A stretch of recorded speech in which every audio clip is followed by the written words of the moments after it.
Guys, welcome back to my channel. Today we are going to start the process for a 5-envelope journal.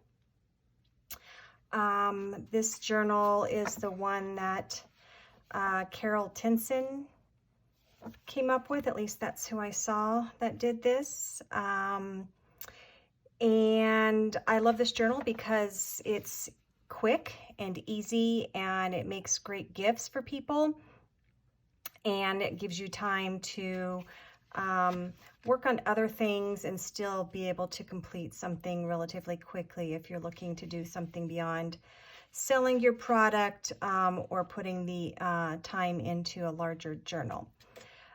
So I've got some of my items prepped here. You're going to need 5 envelopes and 3 cards. If you only have envelopes and you don't have matching cards, this actually came as a set. You can cut your cards from cardstock. Just, basically you're going to want a card that's slightly smaller than your envelope, and the width will be about double, and then the height will be, make it so that it fits within the envelope. These actually are quite short. I probably won't buy this set again because I feel like the cards don't fit as snugly as I'd like them to, but they will suffice. So 5 envelopes, 3 cards. You're also going to want to prep some papers. You can use a kit, you can use your paper pads. You're going to need 21. So you're going to have 9 for your envelopes. You're not going to need one for the back because that's going to get glued down eventually into a cover that's going to be made out of chipboard that's going to give this some stability. And then you're going to need an additional 12 for the insides and the outsides of the cards. So you basically got 4 per card. And I went ahead and prepped mine. I like to do a little bit of stitching just to give it some interest and texture. So I've already prepped mine here. Today, what we're gonna go over is the construct of the actual soft part of the journal. So not the cover, but the inside part. And it's pretty easy. You can see here on mine that I did already, I inked mine because I'm a messy gluer, and glue, especially a Fabri-Tac, which I am partial to use, especially if it's thinner paper, because it doesn't tend to leave glue lines. You can't, the glue lines, you don't see them with the Fabri-Tac. So I ink ahead of time so that way if my Fabri-Tac oozes out, it's not going to leave a place where my ink won't adhere. I went ahead and also prepped my cards as well. So I'm going to show you on this set here how to glue those together. So you're going to have your first envelope here, and I just open this up. And then your second envelope basically is going to cover your first. So it literally looks like a closed envelope with a side piece after you get done gluing it. And each next envelope will layer on top. And I just like to fold these back and kind of prep them. They'll all lay on top like this. We'll glue them down. Then when we're finished, we'll wrap the one side around. So 1, 2, 3, 4, 5. I actually grabbed an extra card. Okay. So I'm just going to prep those, get them ready to go. All right. So basically, when you glue this down, you're going to be gluing on the perimeter of the flap. Alternatively, you could glue here as well. Just don't glue in the middle of the flap because you'll glue it to the back side of your envelope and it'll seal it. And when we're going to cut the edge of the inside 3 envelopes to create a pocket there. It will adhere and it won't actually be a pocket anymore. So I want to make sure that's a little bit careful and not to accidentally glue that. So I did put a little acetone in my Fabri-Tac, trying to get it to be a little looser, but it's still pretty darn thick. All right, so you're going to glue along the perimeter, including the edge. Again, just don't get into the center. All right, and then what I like to do is I like to stand mine up on end so that I can try to get this as even as possible on all sides. And Fabri-Tac, as long as you don't press it hard, it's pretty forgiving to give you time to move everything around. And then once you have it in place, you can press it down to adhere it. Now, Fabri-Tac glue cures pretty fast, so once you do press it down, it won't take long before it's unmovable. But if you really had to move it, you could, you know, unstick it or pull it apart, I should say, and move it around. But I think that's pretty good. Okay, envelope number 2, you're going to do the same thing.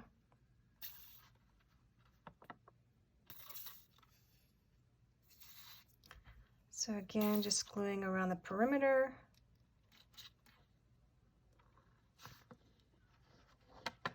Of your envelope.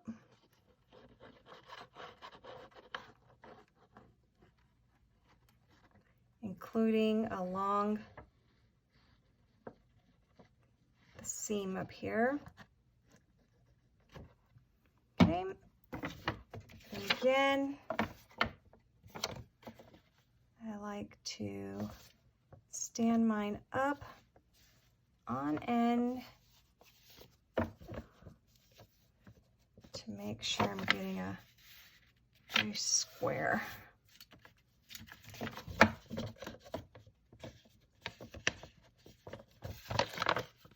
I'll try that again.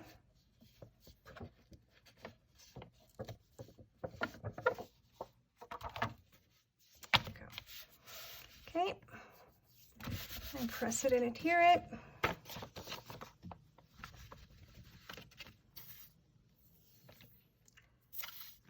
Next one, do the same.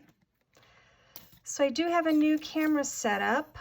I've moved my room around a bit, but what I'm finding is that I can't stop getting the light. The overhead lights are very glaring on my glass craft mat. So I'm either going to have to get a different mat, which I really don't want to do, or figure out some different lighting. So I actually have my overhead lights off, and I have a light that's giving me the light that I need right now to work. If you get a little bit of glue, like I had a strand here, just wipe that off. All right, do the same thing. Stand it up, get started.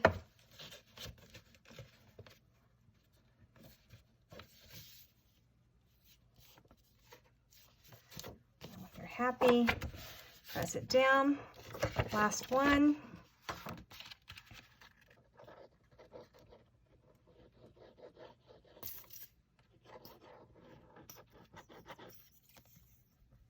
Come on, glue. You can do it. There we go. So it actually is a little hard to see this overhead lighting, so may have to figure out something else here. But I think for today's video, this will be fine. Last one. So just stand it up. Right. Looks pretty square. All right. So once you're done gluing your last one, you still have your flap from your first envelope here. And this is going to basically create the outside of your little spine. You basically have a little tiny spine here from your envelopes. You can score it if you are wanting to do that. I don't feel it's that necessary. You're really not going to see the spine. So I just basically have a little bit of give here and create the spine manually here, just with my fingers. And then hopefully you can see that. It's a little tiny spine. And if you need to, there it is. If you want, you can use your bone folder, kind of define that a little bit before you glue it down. This a little bit more right here. So I'm just pressing towards the bone folder, then using the bone folder to kind of press that down flat. That'll give us like a little bit tiny baby spine, and then we can glue that flap down. Doesn't need to be huge. The papers that we're going to be putting in, we're not going to stuff. This is not going to be like a gator mouth type journal. So, and then same thing on here. Let's just glue the outside. Even though in my design, or the design that I'm following that Carol did in this particular envelope, this last one doesn't get cut in mine. You could cut it and create a pocket. So you feel free to do that. And I like to put a little bit of glue just right here, just kind of like along the seam here, just to give everything as much strength as possible. And gently close that up. And after you're finished, you have a 5 envelope journal, at least the beginnings of it. You got the basic construction. And then this is the same one here. So I wanted to actually do mine in white because I'm using this particular paper set by G. Kerr, and so I wanted to use it on white in this particular instance. And I've already cut the inside 3 pockets here, so those are ready to go. And I'm just about done prepping all my papers. So these papers will go on each side. Something to consider when you're selecting your papers is that you may want to use either minimal design or very plain paper on some of your inside surfaces, because you're going to be building on your pockets and such, and you may not, your design may get cut off with that, or maybe too busy. And so definitely keep that in mind. I do try to actually plan mine out so that I have the right kind of papers on the right pages, so that if I want a nice a tag that has a lot of design on it, then it's not clashing with my background paper. So even though we're going to have an outside cover, a harder cover, I kind of wanted kind of an intro paper. And what I found is this particular envelope set is actually not very square, but that's okay. We can work with it. I'm going to try and get my paper as even as possible, but you can kind of see it goes off to the side here a little bit. It's a little frustrating, but you know, nothing's perfect.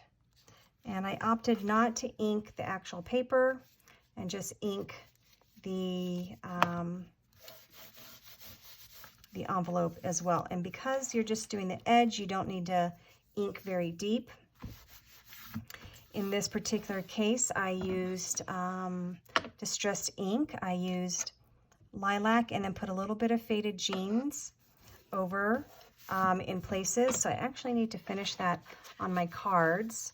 So what I did is I just put the lilac down, then I went in with my Faded Jeans and I kind of just pressed it in areas just to make it so that it's not solid purple, but also I don't want the blue to like completely overtake it. So it kind of looks weird maybe when you're looking at it just like this with the white and not with the papers over it. But once you put the papers over it, you really can't tell. These papers are actually too big for the cards, but I'm just using this as an example. So once you get your papers on, you really can't tell. It just kind of keeps it from being a solid purple. So so for today, that's all we're going to cover. Tomorrow, or actually the next video, I can't promise it'll be tomorrow, all the papers will be on and we will start decorating. I will include a link to Carol's playlist in case you want to see the originals. She's got lovely papers as well that she uses, but I'll also link to this particular paper set. Mainly it's papers. There are a few pieces of ephemera, but it doesn't have pockets and tags and envelopes and things like that. So we'll be making our own when it comes to decorating. So I hope you enjoyed this video. Thanks for stopping by, and until next time, bye-bye.